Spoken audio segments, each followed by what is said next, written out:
sitting in the meeting and they're worried about, oh my God, I got 30, 45 minutes to leave the hotel, get a cab, run downtown, find some place to eat, come back. You don't have to worry about that. Just sit back there with your smartphone or your iPhone on your free Eat24.com app. Put in the zip code of the city you are in. They will find a restaurant in the area.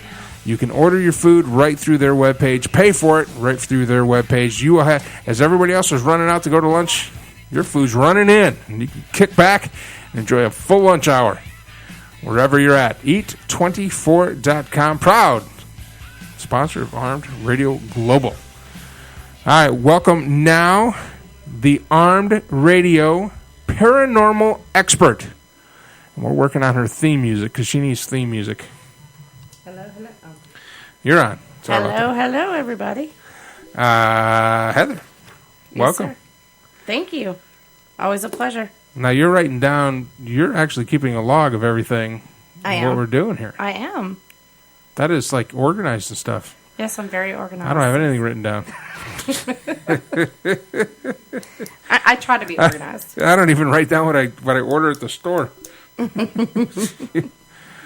Well, last week we were talking about the 6 different hauntings, and we didn't get through all of them because we had some drama going on. Yeah, we're going to end this tonight. I mean, this is crazy. I cannot believe that he does not know after so long.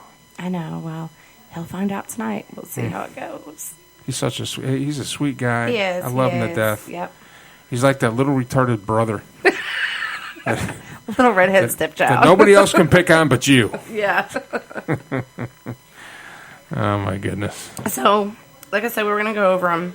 And, last week we actually had a caller, which was awesome. She was asking about what kind of haunting was going on in her house. And we kind of went through some of them. There's 6 different hauntings. You have the residual haunting. You have the poltergeist activity. You have demon activity. You have intelligent, shadow people or shadow creatures. And then you have the doppelgangers, which those are very, very rare. Now, the doppelgangers are what? They are considered your evil twin. So it's basically a doppelganger is something that can form to look like you. So, like I said, it's your evil twin. And when they appear, then all hell breaks loose. So, like I said, they're very, very rare, and that's something that you hope you never encounter.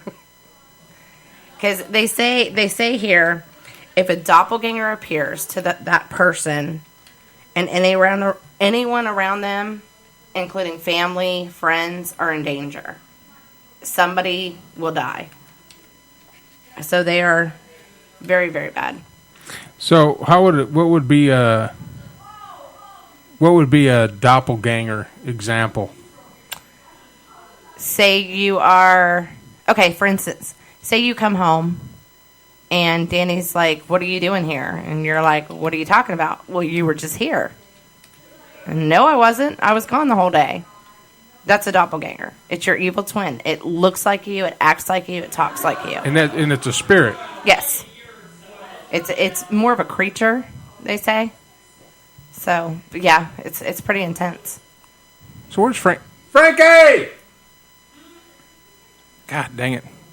Can't get her in the damn studio, and they can't keep her in the damn studio. Right? She said she was going to make a drink. Holy cow. Good God, woman. There she is. I had to calm down the F-Around gang just because, later the segment, so I do apologize, but I'm back in the saddle. Hello. Hello. So we're talking about doppelgangers. Well, we're actually talking about the 6 different hauntings.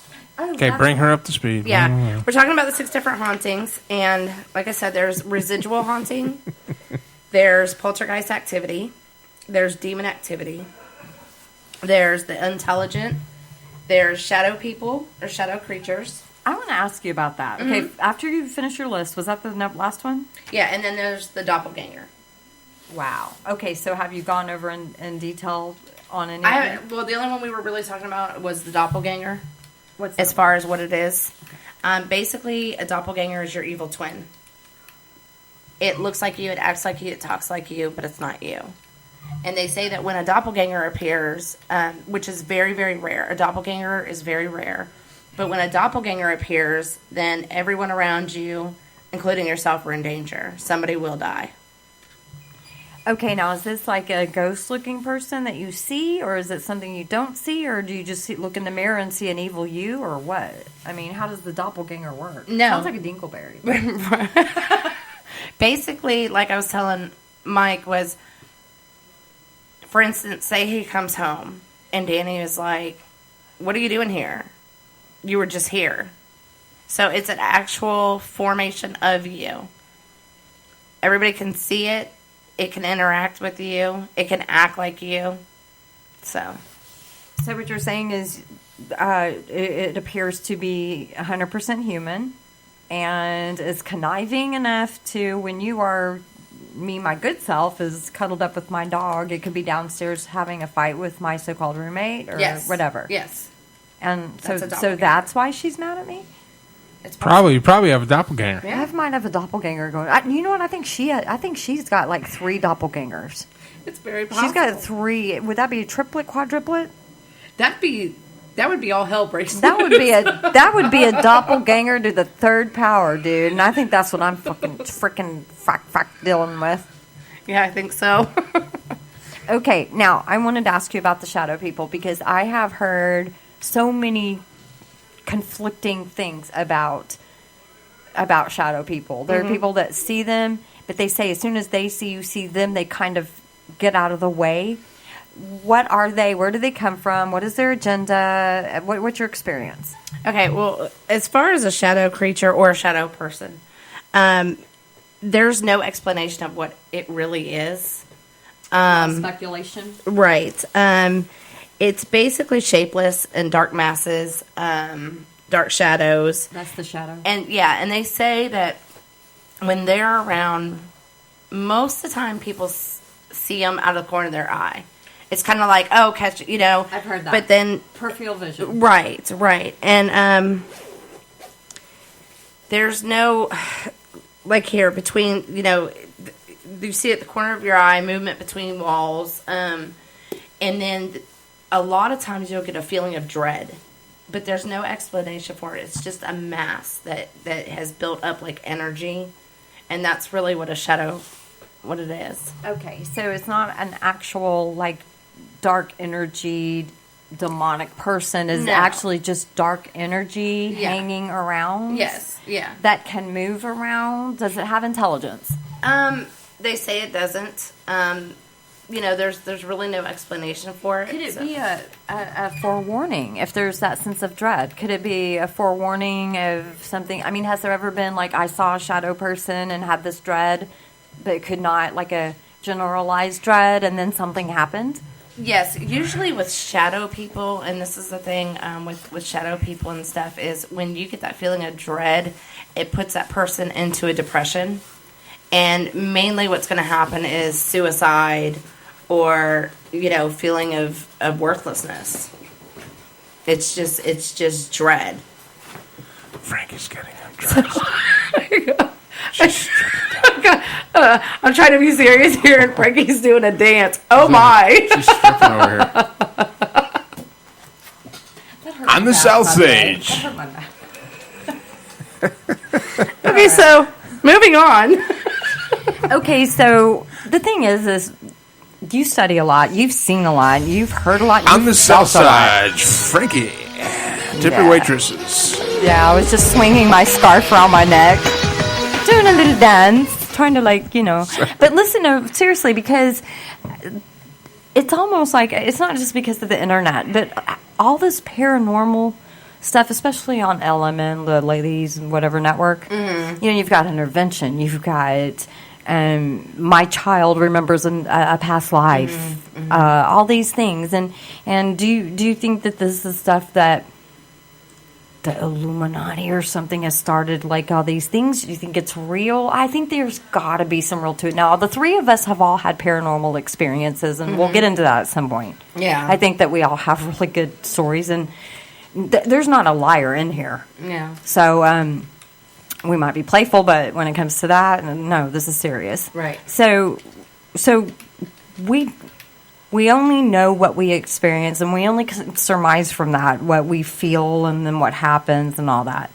But the shadow people, I'm hearing more and more and more. So it's almost like there's more of it going on. Do you think that has something to do with when the Mayan calendar ended? Because I think something shifted. But it's something, it's the unseen going on. Well, here's the thing is, I think it's always been there with the shadow people and the shadow creatures. It's just so many more people are coming out now. Right. And there's so many different shows, and there's so many different, psychics and this and that, it's out there now. Right. So I think the more... So the stigma is Yeah, not. right. So I think the more that it's out there, the more people are coming forward, because of course... That's good. Any normal person, they'll be like, tell somebody, oh, I saw a shadow person. You're they're going to think they're crazy. No, the doppelganger. Yeah, doppelganger. But yeah, I think it's That just... scares me, though. That's weird. I think it's just finally it's coming out more. People are more comfortable with it, accepting it and saying, you know what, I'm in that situation. Yeah. Just like somebody with, depression or anxiety problems or bipolar to a certain extent, people just used to call them crazy, when the thing is, it could be a medical condition. Right. The stigma is starting to go away, and then people get better. And I think better things happen. So, okay, so now we've gone through the shadow people. What's next? You know what I think? What, Mike? What does Mike think? What do you think? What the hell? Oh, let's try that again. Yeah, I don't want to seem over dramatic, but I don't really care what happens here.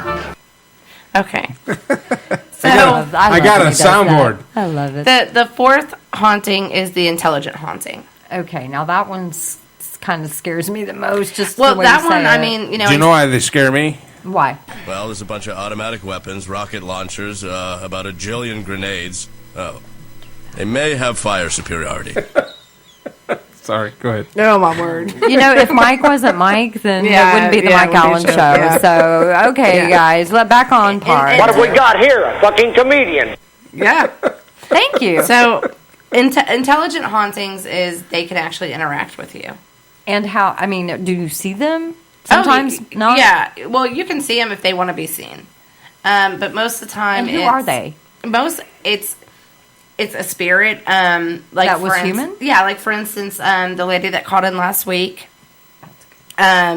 she had a haunting in her house, and she was asking me what I thought it was, and I told her it was an intelligent haunting because they're able to open doors, they're able to open cabinets, they're able to touch you, feel you, say, hey, I'm here. Mm-hmm. And, either we're not going away or we need to do something about it. Well, I can tell you the two paranormal experiences that I've had, I had one as a probably about 10 years old, the other as a 16-year-old with a bunch of people. We all saw the same thing. And even Einstein said he was asked one time, if 12 people, do you believe in ghosts? And Einstein said no. Right. And he said, but he caveated on himself. He said, however, if 12 people, I think that was just a random number to say, like if more than X amount of people said they all saw the same thing, I would believe them. Yeah. So he was open for to instance, He's not the last Halloween one. night, when we did our show Out in the cemetery. and got the EVP, I was there. the electronic voice phenomenon, that's an intelligent haunting because she was talking directly to me and Patrick. It wasn't that she was just going over something. She literally basically told us to shut the hell up. She did. Excuse me. It wasn't nonsensical. It was appropriate to what was going on. Right. Exactly. So that is an intelligent haunting there. So in an otherwise quiet cemetery, we left you and Dangerous Davis out there. Yeah. His first time ever. His So first he time, was yeah. really non-partial. Alone. Yeah. So we had the kind of... Well, you weren't alone because you had all the ghosts out there, too. Well, Exactly. no, we're never alone. Yeah. Where we were at, they were dying to get in. Casper, the friendly ghost, the friendliest ghost you know. I was singing that song all the way to the cemetery, just trying to get myself in the right frame of mind. Now tell me about that, because you warned me about that.